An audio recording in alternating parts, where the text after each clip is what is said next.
This video and audio presentation have all been made on the unceded traditional territories of the Coast Salish people. Yeah!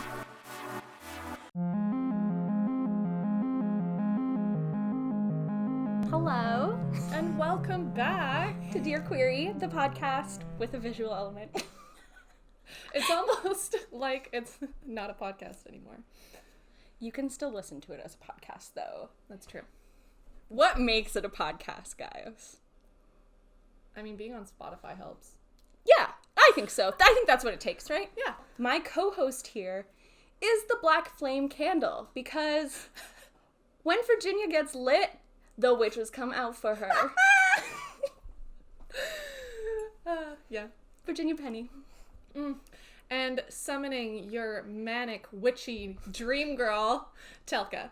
Yep, pretty accurate. I won't lie. I think that deserves a little clink. I agree. So what's the topic today? Witches.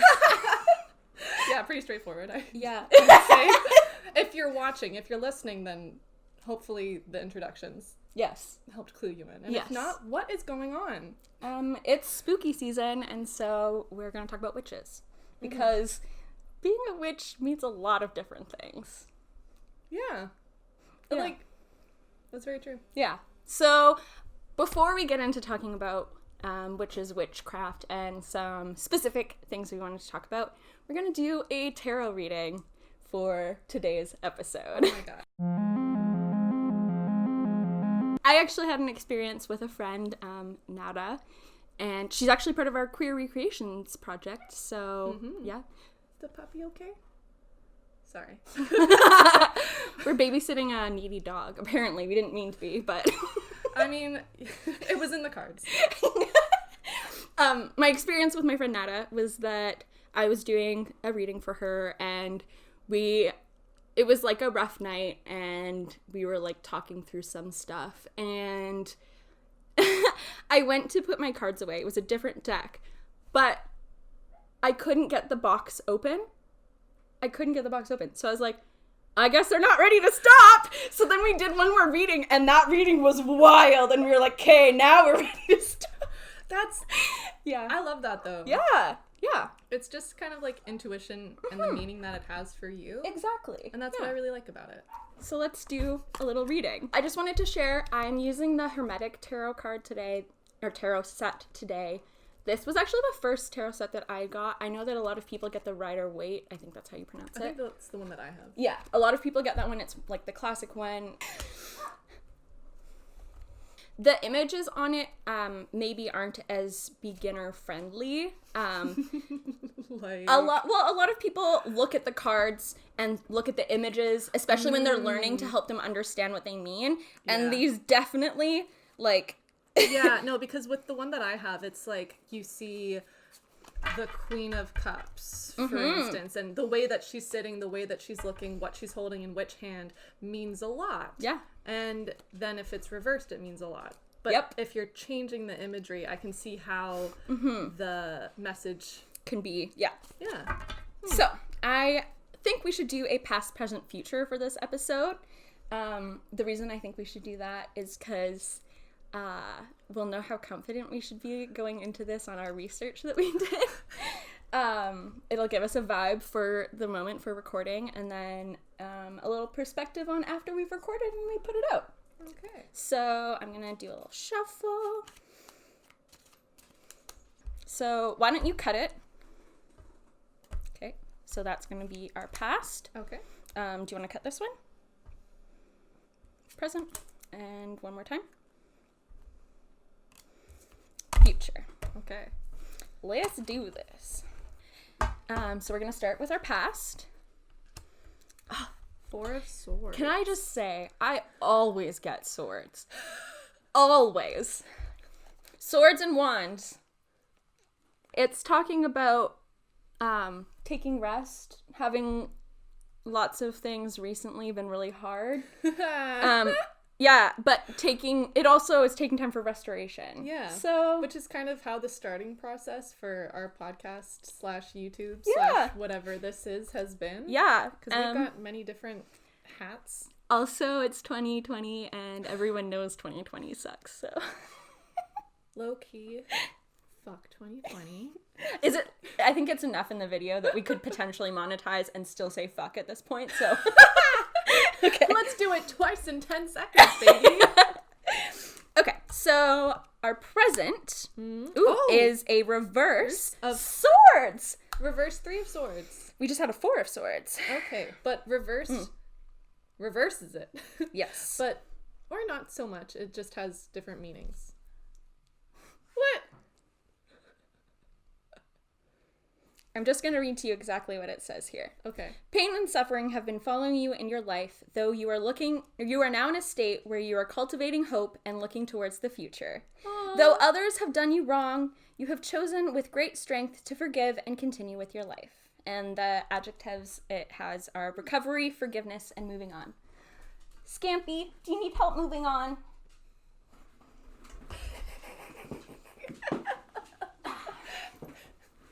There we go, little scamp. He's nice and ugly, I know. Yes, when I came in today, he immediately started rubbing his butt on the carpet. He's an old man. He's a great guard, though. Okay, last one. The Magician! That's our future. If you know what I have planned later, this card I love. I know, that's when I pulled it, I was like, what? The Magician is the representation of pure willpower. She takes all that is available to her and molds and transforms it to her desires. Creation, desire, manifestation, and willpower. So I think that probably this episode does get posted. I mean, it's in the cards. By sheer willpower, it will be. Whether it's this year or next. Oh my gosh, next Halloween, if it's 2021 and you're watching this and we just uploaded it, I'm sorry. Loved that reading. Yeah, that was really great. Nice. Yeah, it was awesome.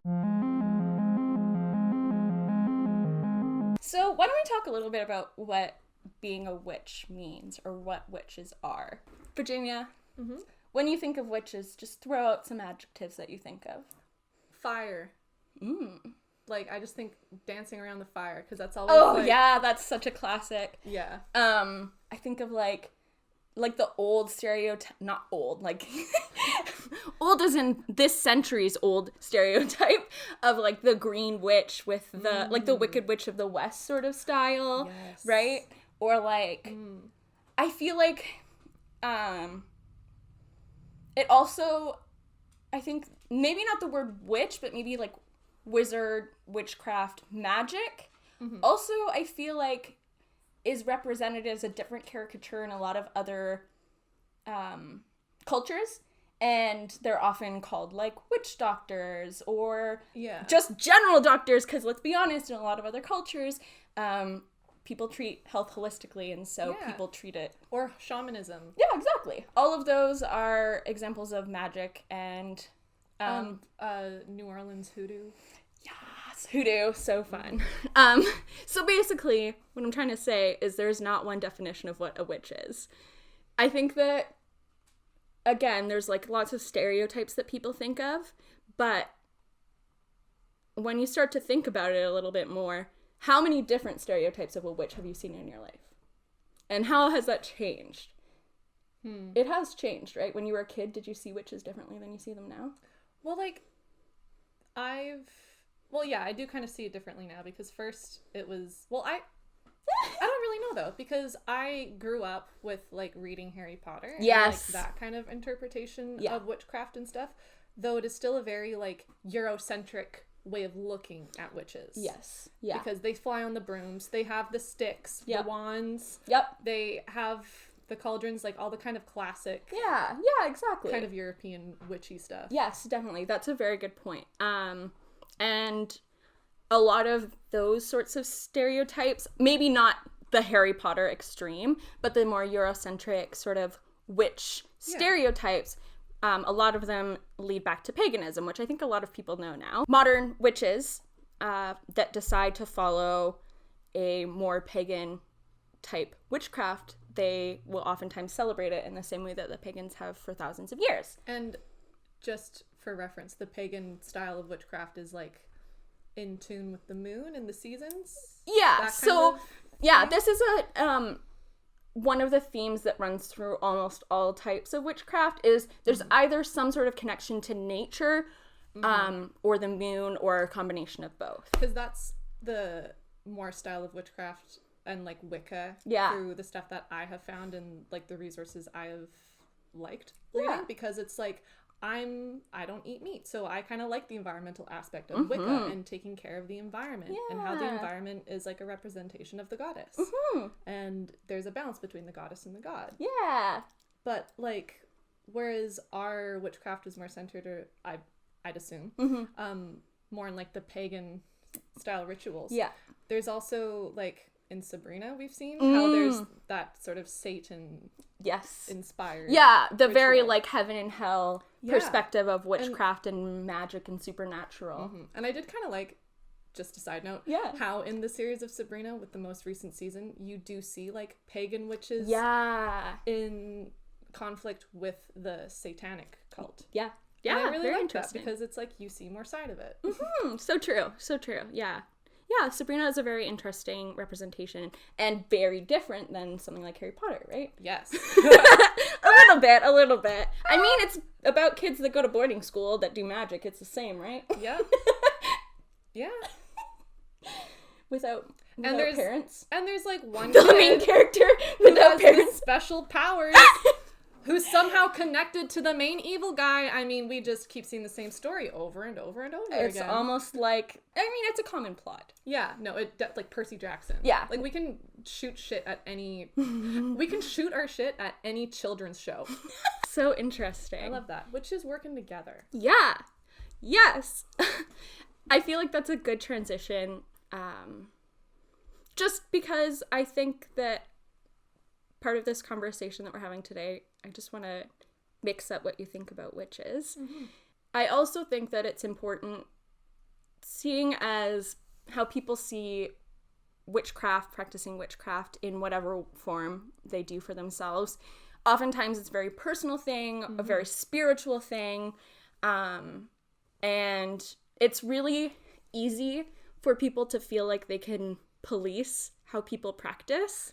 And also, seeing as there's so many different interpretations of witchcraft, literally people feel connected to some of them, and then they can also others. So a big part, I think, of modern witchcraft, especially in Western society, is about the moon, is about the earth, but it's also about like just living a generally connected and collective life. Whether you're actually interacting with other people or not, having that sort of just like open mind for everyone, including everyone sort of thing, I think it's a core value for a lot of people who practice witchcraft, and I think it's important that we remind ourselves and our friends that witches come in any gender, any age, any ethnicity, any speaking language. Also, important to note that people can identify as witches and not practice a specific, like, neo-paganism, right? Like, I would self-identify as a witch, but I don't follow those practices necessarily. But I read tarot and I do other things, right? So I dry my herbs. Yeah, exactly. I do some spell cleanses every now and then. I got some moon water right there. She's saving it for a special occasion. Yes. A little bit of a transition, since we're still talking about modern witchcraft a little bit more now. I wanted to talk about this whole fiasco that's been going on, and I would say that it hasn't just been in this last little bit. It's been something that's happened, I think, since Donald Trump was elected. But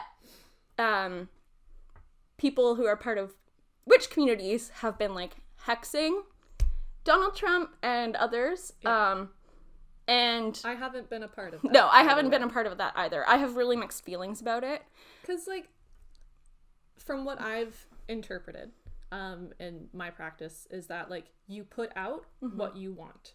Yeah. So no matter how much I dislike someone, I don't really know about doing that kind of spell work. Yeah. Like, it's I might want to, like, you know, do some things and, like, hope that things change. Yeah. And, like, put it out there that, like, people will hopefully have some like not recollections, but like realizations. But that's another level. That's something that like I'm not too sure about. But see, here's where it gets complicated, because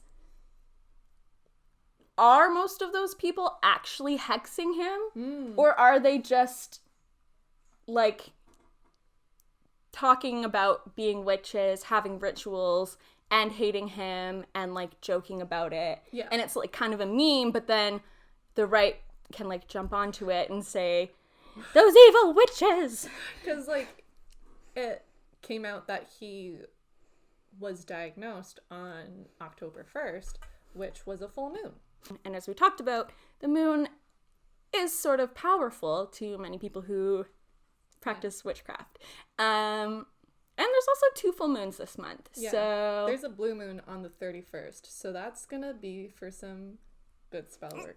Yes. Oh my goodness, yes. Who's here with me drawing a cleansing bath on the blue moon? Yes. Oh my gosh, bath magic. Should we be sharing our like intentions like that? I don't know how witchcraft works. I mean, I feel super confident or comfortable sharing like maybe the structure of how I would do something. I wouldn't necessarily do a full ritual for you guys on camera or anything, especially because for me, I find that when I do rituals, I don't really necessarily plan out a script. It really like comes in the moment for me. So I feel like it would be kind of weird for me at least at this point to share it, but I get that. I don't think there's anything wrong with it. Yeah. Unless I see people sharing their practices, and it's like, that's great. But like then there's also other people who are like, you shouldn't do this. Yes. This is against witchcraft. It's supposed to be a secret. And it's like, girl, there's books. Yeah. Oh, yeah. I'm sorry. If I can go to Chapters and get like 50 books on it, I think maybe I can share it on Instagram. Yeah. Maybe now it's okay for there to be a hashtag about it. Maybe. That is also an interesting part of the conversation, though, because online witchcraft has really become a thing, especially since COVID. And I feel like that might also be a part of this sort of story, you know? I have never, like, had a practice with someone else in person. I think maybe once. But I've definitely, like, planned to do practices at the same time as other people online, you know? Yeah. That's cute. Yeah. So, do I think that there's tons of witches all across America hexing Trump and that's why he got COVID? Yeah. No. I don't think that's why he got COVID. I do think it's a very nice coincidence. Why did Trump get COVID? Witches, obviously. Yeah. It wasn't his own poor planning. No, not at all. Not at all. No. It wasn't his slowed response. It definitely has nothing to do with the fact that he hates when people wear big masks and they take up their whole face. Because you can't tell if they're Antifa or not. Oh my god. What if they're Antifa? Those guys are terrorists. Yeah. That's sarcasm, kids. I actually, before Antifa was being thrown around so much right now, a couple of years ago I remember seeing actually a really cute post, and it was some Antifa folks, and I think that they were out, I think it was something sexist going on. Anyway, it was a group of witches, and they were all wearing all black, including their faces, and they had like their little hats on, and they had signs about like witches against whatever the issue was. Oh, okay. And it was like Antifa, but I was like, it's so cute. It's so cute. Yeah. They look so cute together. And now all of a sudden Antifa's scary apparently. Well, we talked a lot about modern witches. We talked a little bit about Donald Trump and how he may or may not have gotten COVID from something. I mean, to be fair, his doctors have not released how he got it. Yeah? So there's a chance. It never could be mystic COVID. We never know. It could very well be. Could be. I'm gonna make an educated guess that witches were not the reason, but yeah. Yeah. In one of the multiverses.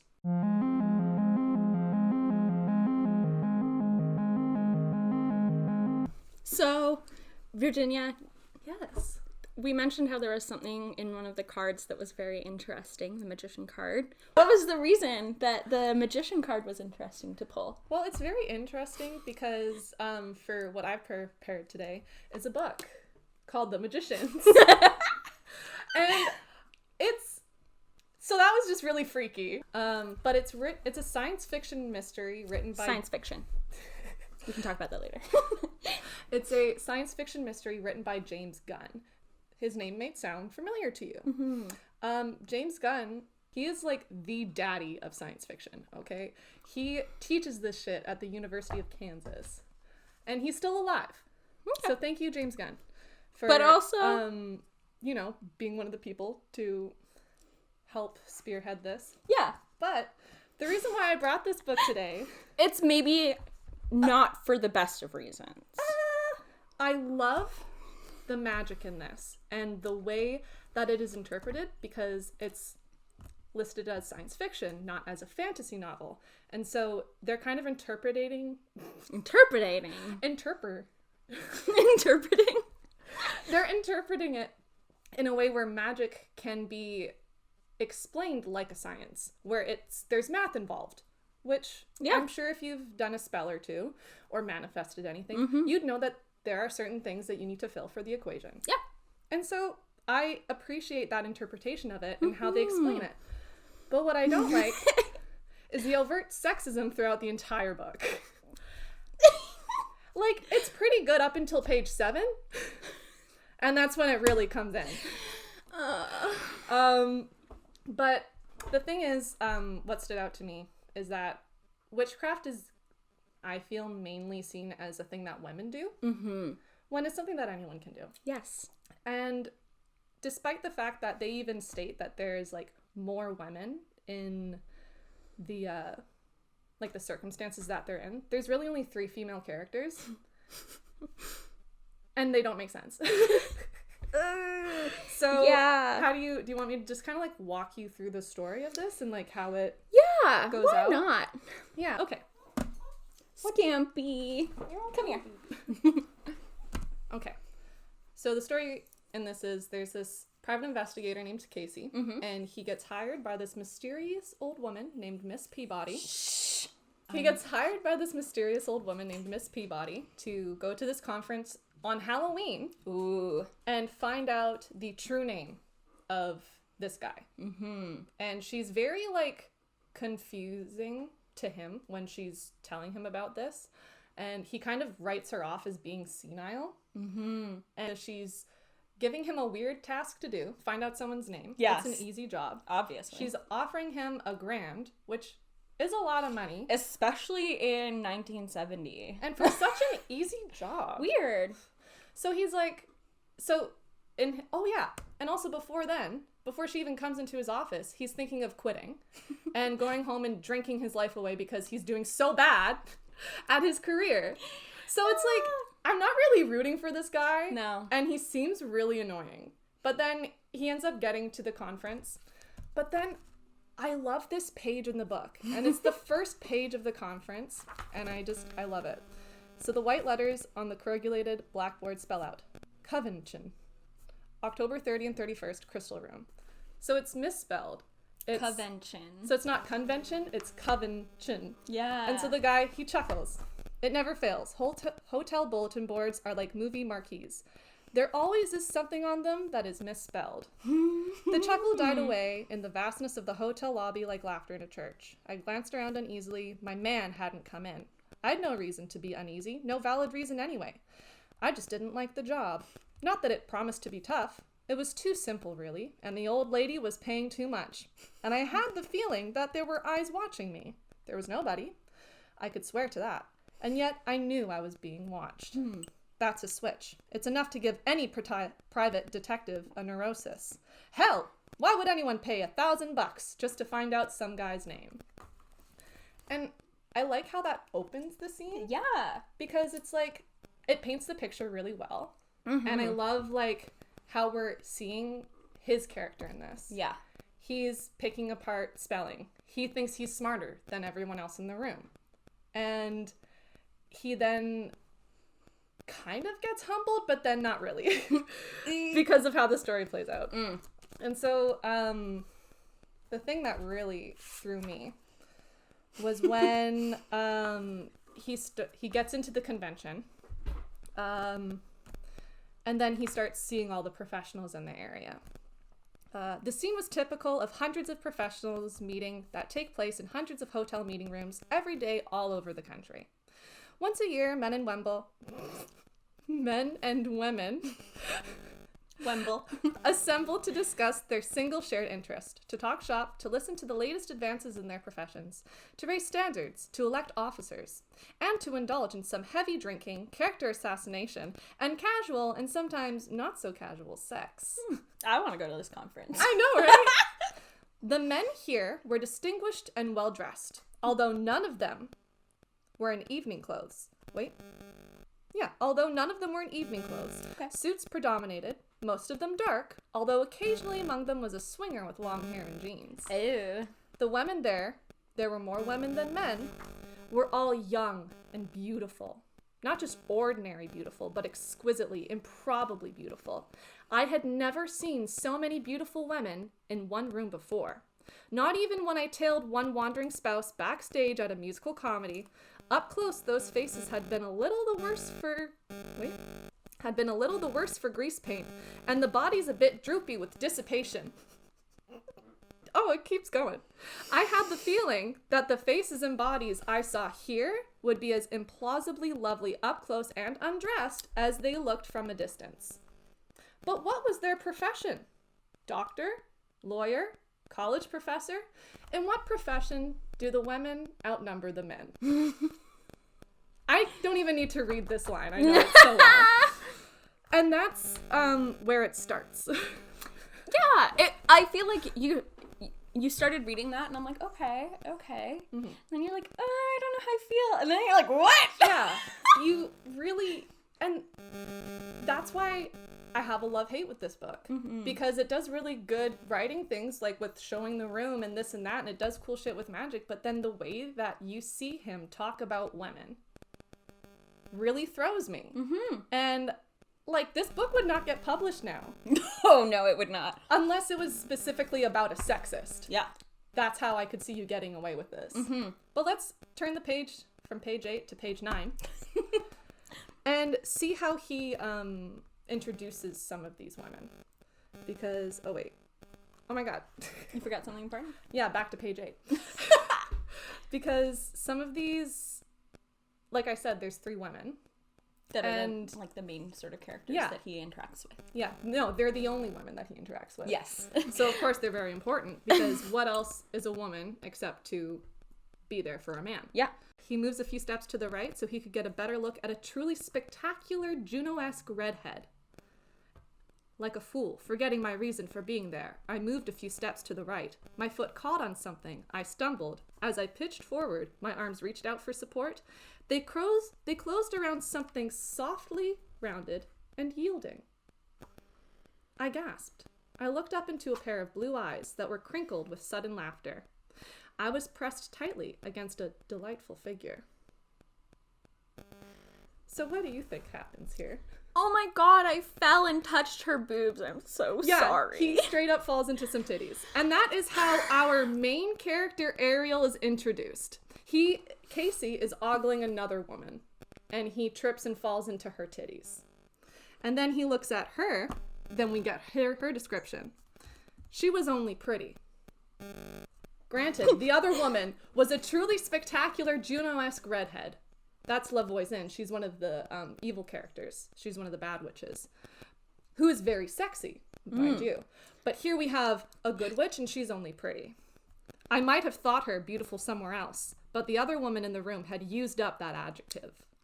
That's how it works. I'm sorry, but does my beauty detract from Telka's beauty? Yeah. Discuss in the comments below. Okay, now close your eyes, and I want you to imagine this woman. Okay. Her blue eyes and dark hair provided an interesting contrast, but her features had small imperfections. I know, experts say that imperfections enhance beauty, but her eyes were too large. Her nose was too small and turned up a little at the end. Her mouth was too generous, and her chin too stubborn. Now that I was straightened, she reached only to my chin, but her skin was smooth cream. Maybe it's a symptom. Another day. I always found that particularly effective in a woman. until I found out how much of it comes out of a bottle. And her figure was, well, I mentioned it before. Okay, can I just say, big eyes, small upturned nose, big mouth, slightly strong jaw or chin. She's literally looking like what people have like major plastic surgery to their face to look like right now. Aside from people seeking to have those features right now. Yes, because the way that he describes her, she sounds beautiful. Yeah. She's got a strong jawline, cute little nose, full lips. Mm-hmm. Dude. Like, this is why I hate men. Yeah, seriously. Side note, if you're looking to get frustrated about this sort of thing, I would highly recommend checking out the subreddit called Men Writing Women. Yeah. And there's a lot of, like, them describing women's bodies and how they move and how they feel. And, like... God, we got some bits later on. Woo! There's some real, like, sandbag boobs type of comments and stuff in books that just go past. I don't know how they get through. Anyway. It also shows a lot what his definition of attractive is in that, like, you have to be, like, sexy and, like, mysterious in a different sort of way.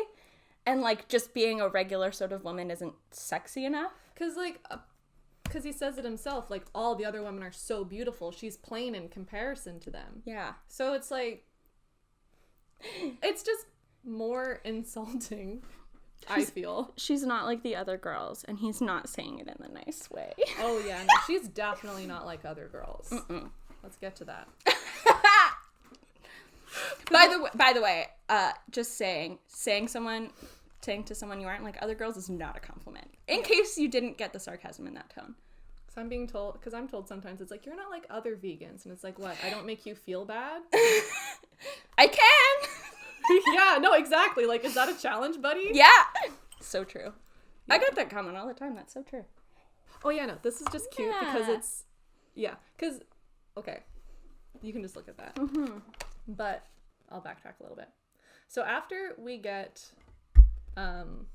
introduced to Ariel and La Voisin and like other people within the convention. I'm trying to pronounce it the way it's written. Convention. He's kind of just like sitting through it and learning about magic. And so they have like a timetable of all the different things that they'll be doing, if you want to read like a few of them. Yeah. Well, I just actually think this is interesting. So there's a list of supplies.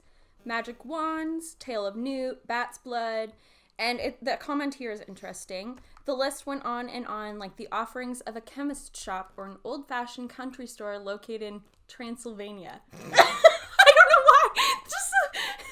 Yes, it just has those little things where it's like, oh, here's this weird spooky bias. Well, we're just going to say Transylvania because... It's scary in Transylvania. Yeah, because apparently vampires live there. Yeah. It really is just one guy drinking blood, okay? Yeah. Not everyone there does. One guy drinks some blood and then everyone in Transylvania is a vampire? Okay. Okay, so for the schedule, I'll give you like the first couple things. So it's listed as October 30th at 10:30.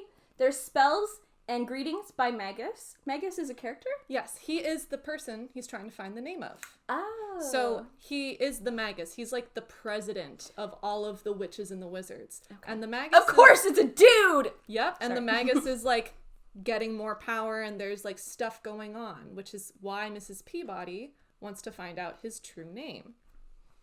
Yeah. So spell and greetings by the Magis. And the Magis is not his name, right? No, that's not his name. That's his title. Okay. So then it's 10:45. Witchcraft, a derivation. 10:50. Safety in numbers. The coven. 11. Contagion. Why spells are catching. Oh. Maybe it was witches who did it. Confirmed in this book by the magicians. How do you do it? Like this? Illuminati confirmed. I don't even know.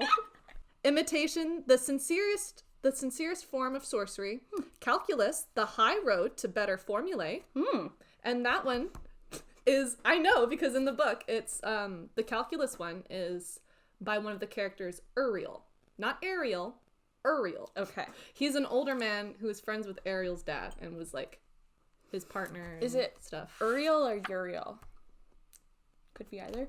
I'm just saying that because I don't know the religious spelling of Uriel, but it could be like... It is, because everyone here in this book has specific names for the convention, because if you know someone's true name, yes, of course, then you have power over them, which is why no one knows the Magis's name. Yes, okay. And so when Casey is there, he's under the pseudonym of Gabriel. He has a name tag that says, call me Gabriel or pay me $5. And for Ariel, it's call me Ariel or pay me $5. Okay. And so everyone is working under these pseudonyms because that's another part of it. When they leave the conference, they kind of like put on a spell glimmer or whatever to look different, because the magicians in the world are like super successful. Like they could be a famous actress, they could be a good surgeon or a doctor or just a really lucky gambler. So real Illuminati shit. Yeah, real Illuminati shit. And it's like, and everyone there doesn't want anyone to know the secrets of sorcery and witchcraft because they figured it out themselves. So they come here to this convention to share stuff and then go back to living their secret lives. It's so interesting. Like, yeah, I love the concept of this book, but it's so sexist. So like he kind of sits through the conferences and now he's like, okay, magic's real. He's seen like a live exorcism happen on stage. There's some drama going on with the people that he's becoming friends with and like the information that they're trying to share, and he's starting to piece it together because he's a smart man. Oh, he almost quit his job, but he can do this one. And he keeps referring to like his past life as working as like a teacher, teaching like math and science. So it's through that he's able to understand it more, which I kind of feel like he's like, I understand that he needs to be relatable for people to like want to read this book. But I also feel like he is the least interesting person in the entire book. Yeah, he actually is though. And he's just the bumbling idiot going through everything. Yeah, which I think is actually pretty smart of Mrs. Peabody to do. Yeah. To throw him in there. So true. Because then here's someone that the Magis doesn't know. Yeah. Here's someone that no one in the conference is going to know. Yeah. Because even if he were magic, like how could you tell? Because everyone's disguised in a different way. Yeah, of course. So he's the bumbling idiot getting thrown into the equation to kind of loop it around. And I feel really just to kind of throw a wrench into the gears of the other plans so that Ariel and Uriel can kind of get their shit together. Because they're the only two that are really trying to stand up against the Magis. Everyone else is like gonna remain impartial. Seems kind of familiar to like certain political things. Can I just say, yes, Magis, MAGA, it's not far.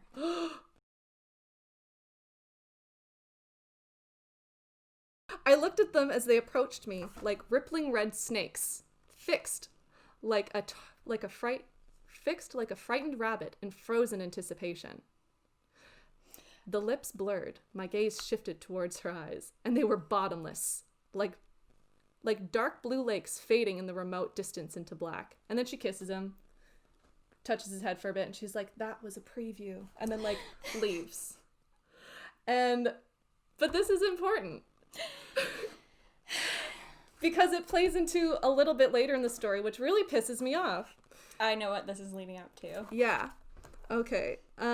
So now he's in his hotel room at the place where they're doing the thing. He's thinking about trying to talk to Ariel because of all this weird magic stuff that's going on. And then he's like, wait, I could probably do some magic. Air fanned my face. I opened my eyes. Standing in the circle was a pair of small, bare white feet. I heard a gasp. My eyes traveled up a pair of shapely legs, then to a face I knew. It was Ariel, all right. All of her, and not much more, besides. Her eyes were wide and blue and startled. My eyes, no doubt, were startled too, because it was obvious that Ariel had just stepped out of a bath or shower. The not much more was a towel which she had draped hastily in front of her. So, it's not even around her. She's just holding it. She's butt naked. She let out a breath. It sounded like relief, but it might have been anger.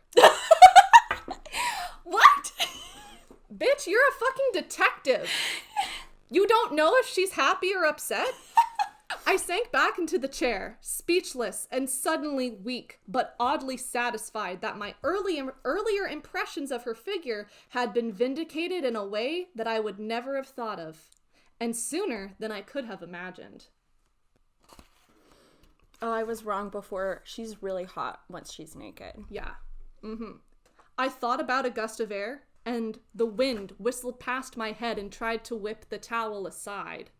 Ariel clutched at it with both hands, frowning, looking annoyed, but her annoyance was sabotaged by a wispy smile that tried to turn up the corners of her mouth. And she stooped gracefully, as if she had practiced the delicate maneuver with the towel for hours. So her character is very wishy-washy. We're not sure how she's feeling. He's not sure how she's feeling. It's because she's not written as a deep enough person. Like, it's hard to write someone's intentions when you haven't developed the character enough. Yeah. He just didn't develop the female characters as full people, only as the parts that the character needs to interact with. Yeah. Okay, what I don't get is, like, his first introduction to her could be considered sexual assault. Yeah. This is sexual assault, in my opinion. Yeah. Whether he planned for her to be naked or not, yeah. She was, and he also tried to blow her towel off. Was he assaulted by Lavoisin or earlier? What do you mean? Because she kissed him. But it wasn't really consensual. But it also wasn't something that he pushed away. Yeah, I'm just trying to look at it from both sides too. I'm curious because we are in the character's head and we know that he thinks that she's attractive. Yeah. And so I don't know if the writer just didn't write in the context of, like, maybe body language or things like that, in that they knew already that he thought she was hot. Yeah. So it's not as weird of a move. Yeah, she goes up to, like, earlier on with Lavoisin, she says, "You interest me, Gabriel. There's something very real and male about you." Oh, you're so masculine. Yes. And then he says, "I tried to tell myself that she was the kind of person who would be interested in anything real and male." So he's kind of calling her a slut. Yeah. So she's got that pussy power. Yeah. He feels it. Sorry. Real quick. Our province just officially announced a second wave. Oh, 2 weeks ago was Thanksgiving, right?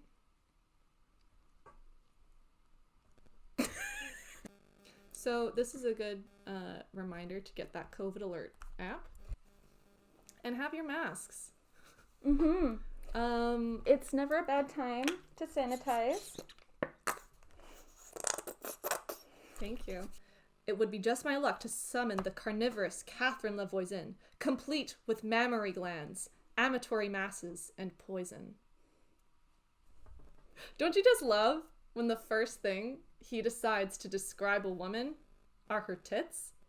He calls them mammary glands. That is some fucking fedora type shit. 100%. That is a neckbeard. Oh, yeah. First, I bet he has a fedora on right now.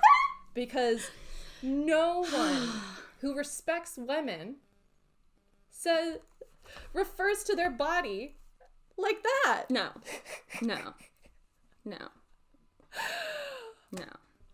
Now you see why I love this book. Yes. But I was surprised about Ariel's attire. She was more modestly clad in a nightgown, but not much. Her hair was brushed and shiny around her shoulders, and her black gown was lacy and revealing. Ooh. I took a deep, quick breath. Perfume. She was very desirable to me at that moment. Almost beautiful. What? Almost. How does he describe her like that and then say almost beautiful? She has been upgraded from only pretty to almost beautiful, everybody. That's some character development, I'd say. I'm sorry, Casey, I was seeing you as a flat character. Yeah. You are well-rounded. So true. He's coming around to her slowly. Oh god, I missed this part. But I was bothered by a couple of questions. The nightgown appeared impractical for everyday use. I didn't think that most girls put on perfume when they went to bed alone. Then I chided myself for my suspicions. Okay, can I just say, he is making an assumption here, because wasn't part of the description that people have casual sex? Yeah. So, like, she could be planning to have casual sex with someone else. Like, they didn't have plans. Yeah. So, why does he think it's for him? Honestly. By his powers of deduction. Since I called her here, she seems to have been waiting for me to do magic to bring her into my room. Just like before, she's just been waiting. Every time she goes into her room, every time we're not together, I'm sure what she's doing is waiting for me to call her to me. I looked away as she spread the handkerchief flat and stared at the orange smears from the kiss with La Voisin. She frowned for a moment, and then her face melted into tears. "Oh," she wailed, turning blindly toward the bed. "You've been with that redhead witch, kissing her, making love to her. You've deserted and gone over to their side." She fell on the bed, sobbing. I couldn't tell whether it was rage or sorrow. He still doesn't know what she's fucking feeling. No. But, I tried to get out. I can explain it. I didn't do anything. I didn't have anything to do with her. As a matter of fact, she backed me into a corner, and I'm sorry, dude, but if we go back, you fucking wanted it. Yeah. Okay? You don't get to turn around now. And then she calls him on it. "Oh, it's always the woman." She got out between sobs. "The man's never to blame," she added inconsistently. I just wanted to add something inconsistently. Yeah. I just want to add that when she was talking about the woman, she calls her a witch, and it seems like in a way to talk about her poorly. Yeah. But that doesn't in my opinion, that doesn't make sense with the book necessarily. Because she's a witch too. Yeah. Unless she's specifically a magician. Oh. I don't know. No, I think earlier on. I didn't read it, but, like, I think they refer to them as, like, witches and warlocks. Okay. So, yeah. It's kind of weird. I sat down on the edge of the bed and patted her shaking shoulder. It was a nice shoulder, and I liked patting it. I would have liked to pat something else. But I decided to be content with the shoulder. Oh, how nice. Yeah. He's deciding that's so nice of him. He's deciding not to... He's just going to think about it instead. Yeah, exactly. He's, I'm not going to do it. I'm just going to think about it. Yeah. Maybe it's because she's, like, not quite beautiful still. Like, she needs to get to that step for him. Yeah. He said, "I wouldn't get within 10 feet of her anyway," I said, shuddering. "Once is too much. Besides, she isn't my type." She moved her shoulder away from my hand. "Don't touch me," she said savagely. And then she added more softly, "What is your type?" Is this what women are? Yeah. Honestly, this is one of those situations where I feel like I don't know what else to say other than just to, like, stare at the camera. But I also know I need to make commentary on this because I don't want to get copyrighted. But, like, what else do I have to do other than just look at the camera and you guys know? Yeah. This is, like, just an episode of The Office. Yeah. Like, you know, like, you hear this bullshit too, right? Whole hubbubaloo with his lady. Summoning her. She's popping away, summoning her, popping away. He finally goes to bed, and he has not one, but 2 weird sex dreams. With the 2 women? Yes. Oh, wow. I interpret this to be 2 different kinds of spells. Here I think he's, like, kissing her a lot, and she's like, "No, stop. Because now he's like, "Oh, I'm in love with you. I'm gonna get you now." So it's kind of rapey. Yeah. I reached for her again, but she pushed my hands away. This is Ariel speaking. "I can see that I'm going to have trouble with you," she said with mock severity. "The grimoires and the keys..." Grimoire. Thank you. "The grimoires and the keys and the Faust books are so impractical. They never mention this kind of difficulty." And then he says, "You have no one to blame but yourself." I pointed out, "You have bewitched me. I am a slave to passion." I tried to pull her back to my side. She brushed my hands away and stood up, although I could tell that she did it with difficulty. "I suppose," she said moodily, "but I must remain a virgin." Being a virgin as a witch is needed, apparently, because apparently you're more powerful unless A man has touched you. But isn't there more women at this thing, and they said that people are having casual sex? Yeah. But... yeah.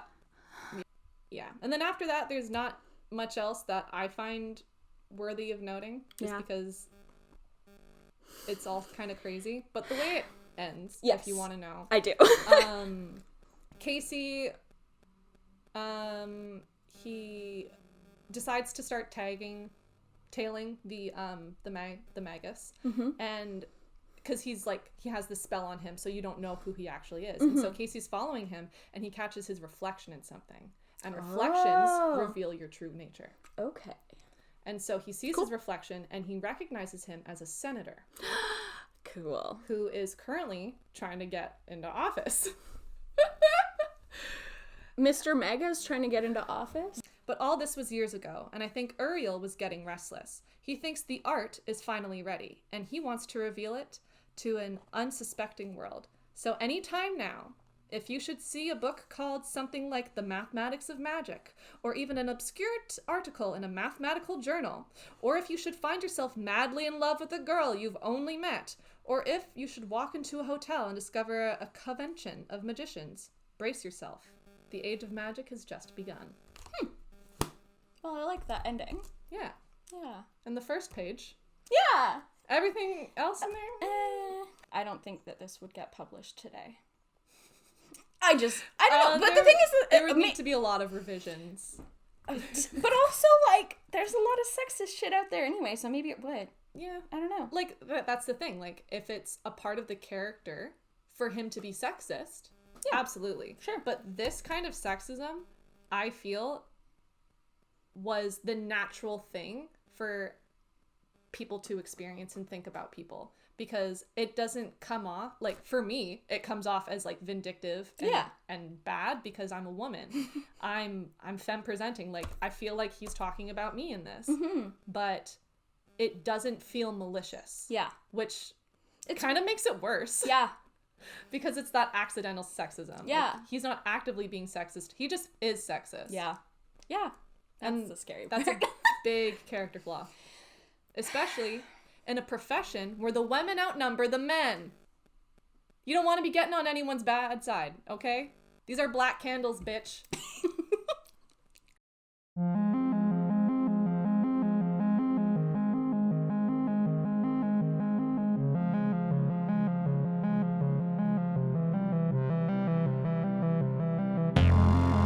Okay, I wanted to talk about one more thing, and it's a little bit of a short topic, but I just thought it was interesting to talk about from the perspective of conversations around Trump, but just also there's some new information as well, which I thought was interesting. Yeah. You've probably heard of the Salem witch trials. Most people in North America have heard of the Salem witch trials. Yeah. There's lots of, like, fiction written based in Salem, based around the story. Like The Crucible. Yeah. My favorite play. And can you tell I became a witch in high school?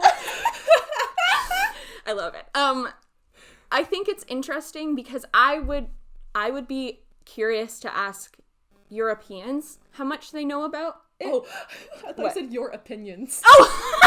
Oh, I can ask your opinions, but I think I already know them. We're also gonna ask Europeans. Yes. I would be interested to ask Europeans if they feel like Salem was shoved down their throats as well. Because sorry, what? Like, the idea of the Salem witch trials was shoved down their throats as well, because it's not their culture, right? It's not their experiences with it. And, like, don't get me wrong, there's witch trials in Europe, but they were quite different, and they went on for a lot longer. And that is where people were burned at the stake. It is not at the Salem witch trials. At the Salem witch trials, people were hung, or they drowned, or if you wouldn't testify whether you're guilty or not, they would torture you until you would either give an answer or die. Just before we get into more of the social conversation that I want to have around the Salem witch trials, I just want to give, like, a very, very brief, like, outline. So basically the Salem witch trials, it was a handful of people It wasn't like hundreds and thousands and Yeah, it was a pretty small town. It was a small town. It was a small group of people. And it all started with some kids blaming people and, like, acting weird and, like, townspeople acting weird. There's not an entirely agreed upon reason why they think that weird stuff was happening, but there's one idea is that there was possible ergot poisoning in the wheat, the bread that they ate, and that can make you a little loopy. Yeah. And also, you know, money was a driving force in it. Yes. Poverty was a driving force. I remember the only thing I know about Salem is from the play. So, Yes. like, please correct me if anything in the Crucible is wrong here. No. But I'm not an expert neighbors either. were, like, turning on each other because if you said, oh, my neighbor to the left is a witch, then once they're dead, you could buy their land. And so it was kind of this crazy thing where people were kind of falling into, like, this, in a sense, mass hysteria. Because it was, like, witch season. Woo! And in a way, you could use it to benefit yourself. Oh, yeah, definitely. Oh, yeah. And I mean, that is the case with most witch trials. Wasn't there also, like, women losing babies? And that's what led some people to believe? Perhaps. I'm not familiar with that part of the story. Yeah. But as I said, I'm not an expert.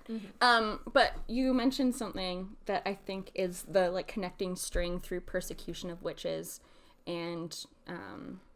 Land? No, just general, like, witch trials.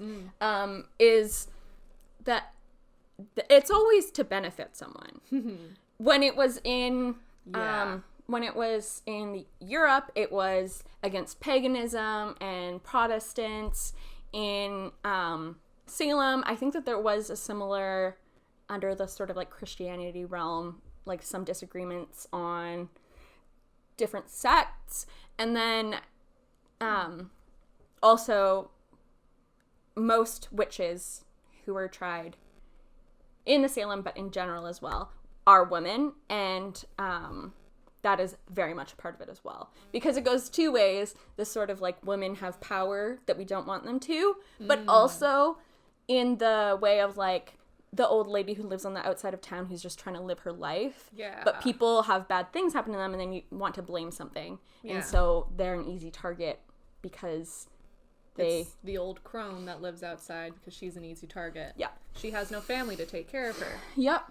It's all really sad. And just keeps affecting like the most vulnerable in communities. Yep. Children and women. Yep. And some men. Like men were killed in these as well. Definitely. But mostly women. Definitely. Yeah. Also, the Salem witch trials, as I mentioned, people were hanged.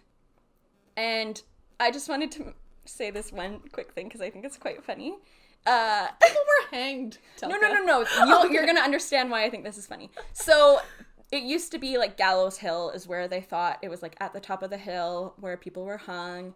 But it was recently proven not to be the case. It's actually like closer to the bottom of the hill sort of thing. Because you wouldn't like climb up? Yeah, you don't want to climb up. Also, everyone goes to watch. So that's like their entertainment. So they're not going to make the whole town go up the hill to watch them hang the witches. It's too much work to climb up the mountain to watch the witches get hung, Putnam. Literally, though. We do it at the base, or we don't do it at all. So here's what I think is funny. As soon as I found out that fact, I immediately thought of the BuzzFeed Unsolved episode where they go to Salem because they specifically dress up in pioneer clothes and like go up the hill to try and see ghosts and like trick them. Don't look too happy. Come on, ghosts! Act more natural. Be a Puritan. This is so dumb. If there's anybody that wants to come talk to us, But like they wouldn't even be there anyway, so they were wearing those costumes for no reason. Because that's the problem in ghost hunting. Yes, they don't recognize you as part of, I don't know, Like, their world. Who's to say they have business with you? That's truly it, yeah. Honestly, most ghost hunters probably just piss them off because they're asking them questions they don't want to answer. Yeah, and also, who's to say you're speaking the same English? Do they even understand you? Whoa. Come on, guys. Think about this. Like, ectoplasm isn't the same from every century. No, Okay. it's not. No, it's actually not. That's very interesting. Did you know that in early spiritualism, I like how I just pull stuff out of my ass. And you're like, actually, Virginia, that's a very good point. in early spiritualism, which I think should be a whole other episode because spiritualism is very interesting. I'm not talking about like general spirituality. I'm talking about the spiritualist movement, which was quite big in the late 1800s, like Victorian into Edwardian era. It's interesting. People think that it might be because it was times when lots of people were dying, when there was war and all these things, so people wanted to connect with their loved ones. And so that's where like some of the ideas we have of mediums come from. But they're specifically, the Fox sisters are very famous, and they were tricksters, of course, but they had ways of like making people think that they were actually communicating with the dead. And one of the things they would do is they would spit up ectoplasm, but it wasn't real ectoplasm, obviously. You know what it was? They would put gauze in their mouth, and it would get all like gross and spitty. Oh. And then it's just like a weird, like stringy, white, fuzzy, or like foamy. Yeah. That is... Yeah. Like, that is so cool. Like, what they did for the hustle. Honestly, though, that's the gig economy I want in. So true. The Fox sisters killed it. They killed it. They toured forever. They're so famous. Wow. Yeah. And actually, even after one of them was like, no, it's fake, the other one still kept going.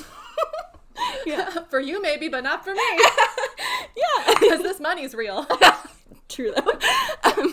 So that's a funny aside about ectoplasm, too. And anyway, let's get back to the super short part of the conversation I wanted to have about Salem. Enough about ectoplasm. Yeah, we can talk about that another day. So now that we, like, have a better understanding of the Salem witch trials, which, by the way, ended because I believe it was the governor's wife was said to be a witch, and then he was like, we're done with this. Yeah. Yep, it was a politician's wife that caused them to stop the witch trials. Yep, because suddenly, when it starts affecting you personally... What? I wonder if they were part of the Leopards Eating Faces political party. They probably were. But you know what? They never thought that leopards would eat my face. I was going to say, like, it's similar to COVID, but even with politicians getting COVID... Yeah. They don't give a shit. No. In the United States. Yes. In Canada...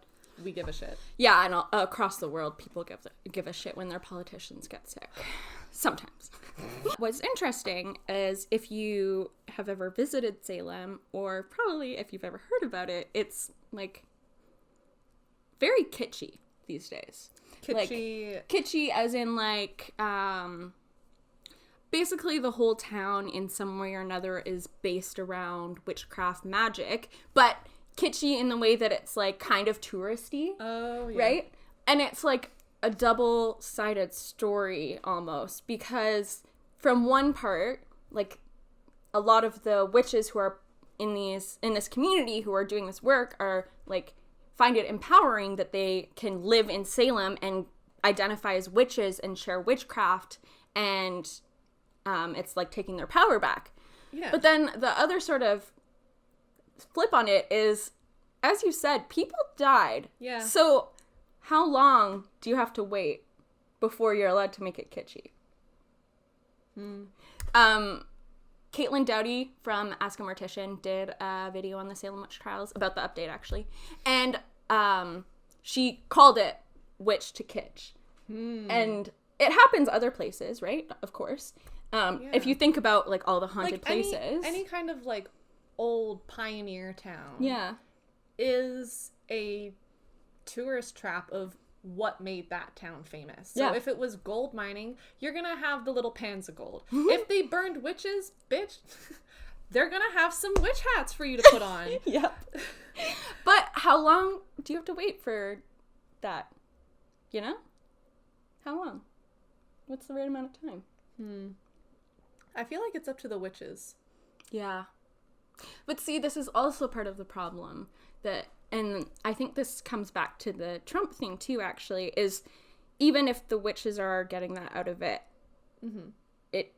it's interesting how it affects perspectives in conversations around witches in modern times. Yeah. Because it's being seen as a joke and not as something serious. Like, some of the bits that I have on voodoo and lucid dreaming and, like, that kind of astral plane stuff, they were bought in New Orleans at a tourist shop. Yep.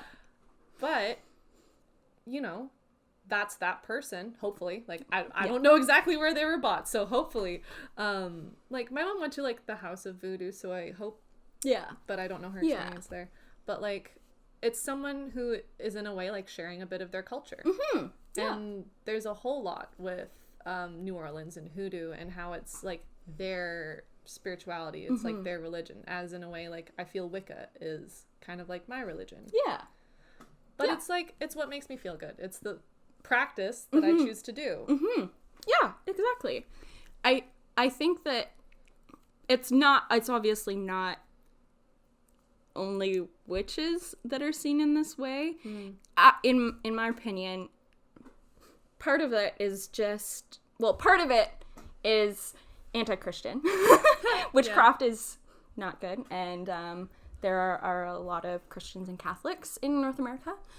But also it's just the sort of not caring to actually learn about things before making a judgment about them. Yeah. Like, making a judgment about what Salem culture is just by going from what you've seen on TV and, like, in movies and stuff, right? Without actually looking into the current culture of what's going on there and how they're, like, giving back to their communities and things like that. And that happens everywhere, right? People are making assumptions all the time, but damaging ones often because they don't care to look enough. Yeah. Or they just look at it from how it affects them. Yep. And not seeing how it could be benefiting people. Because at the end of the day, I'm finding some peace in a practice that helps me take care of myself, makes me think about my environment. Yeah. Think about, like, with the tarot, different ways something could be affecting me. Yeah. Even though it's mystical and it seems like bullshit to some people, it's something that gives me peace. Yeah. Yeah. Exactly. And, like, yeah. And, like, I'm not a person to, like, I have, like, my thoughts about how certain people go about sharing their religion. Yep. But, like, I'm not gonna go around hexing people or trying to force you into my coven. No. No. That's not it. Most witches I meet are solitary practitioners. Exactly. Yeah. Actually. Yeah. It's very true. That's why, like, finding a coven in the book there was so interesting. Yeah. Like, oh my god, how can I find witches? Yeah. Like, we, like, doing that tarot there was the first time I feel like we've done any kind of spell work together. That's very true. Yeah. First time for everything. Yeah.